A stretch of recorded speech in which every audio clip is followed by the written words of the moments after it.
to talk about why we block in Wing Chun. More specifically, how and why we block in Wing Chun. So as I've talked about in previous videos, there's 4 basic ingredients. Obviously you need your stance, you need to hold your arm at this angle here, call this 135 degrees. You need to hold your arm with the right tension, and obviously you need to target the other person's center. So with those 4 basic ingredients, I want to get into how we use those 4 principles to block. So if I'm here and Ed were to come in into simple lap chop, let's say, and I come in and I apply a bong style. Well, you really don't want to just flip your elbow up to bong style. Obviously, I have to target the other person. Now, as I said too, you have to put the right tension on your arm. Now, putting your arm in this position here, this 135 degrees, this will actually allow you to use your body to the most effect. Think about it. If the more I extend my arm out, the more muscle I'm going to actually use in my arm. You can perform a simple test. Have your friend hold their arm out straight. Let's say Ed holds his arm out straight.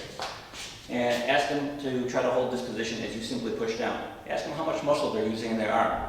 Now, ask them to use just a simple tanza and push down on their arm again. Ask them how much less muscle they actually feel using in this position. And that's because as the arm is closer to the body, the more you can use the body to help you block. That's why when we do Wing Chun, we never want to do our blocks out going away from our body. You're not going to be able to use your body to do those blocks.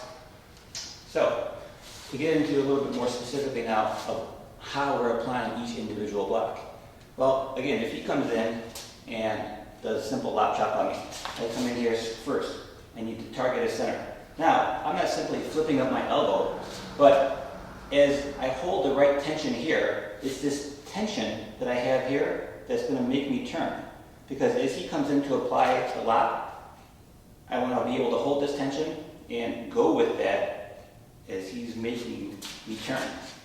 If I just simply flop up my elbow, I'm never going to be able to fully catch and control that force. But by actually being able to catch that force, feel the tension, and it's actually going to be this minor stretch of the skin right here that I'm going to feel that's going to actually make my arm turn up to bong style. That tension actually is probably the most difficult ingredient of those 4 things that I mentioned. Now, if I were to hold this sword, okay, and Ed were to grab the sword, well, if I don't hold the right tension in my hand here and he just twists the sword, it's going to fall out. Just like if I don't hold the right tension in my arm here, whether it's too much or too little, if he were to push my bong, it's too little, it'll simply collapse. If it's too much, I'm going to bounce off it. I'm not going to be able to adjust and flow to that force smoothly. But if I hold the sword with the right tension and he comes in and grabs the sword, as he comes in and turns the sword, that will naturally turn the sword over. But I have to have that natural tension on there. And that, again, like I said, is probably the most difficult skill to develop, is that specific and controlled amount of tension. And actually, all the blocks we do are based off those simple ideas. I have to be able to hold my arm with the correct tension, and say he comes in and simply, again, lock punches here. Well, I feel the force here, I turn out with it, now I feel too much here, I can come in and I cover with Wu Style. Now again, I don't want to just shoot out with Wu Style, but I'm catching the force here, I'm simply letting that force, you can see a little stretch on my Wu Style here, and I go with it. But again, you've got to remember those 4 basic ingredients. 1, I use my body for everything. I never want to come in here and just use my arms. That'll just end up being muscle, and you just end up going muscle versus muscle with the person. 2, I've got to remember to hold my arm at this angle here, call it 135 degrees approximately.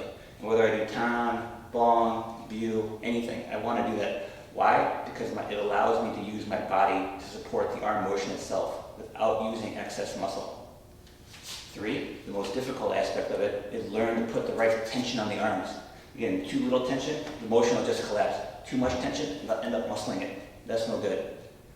And the last one, obviously, is to remember the target. It's so easy to lose that target. He comes in and lock punches again, right? I come in, now I'm faced over here. Now I've got to try to make some big motion here. Or again, if he lock punches, again, now it's easy for him to flow into his next motion here. Now I've got to come in and try to cover. That targeting is probably the most often missed by people as they're practicing. So just remember those 4 things, and good luck.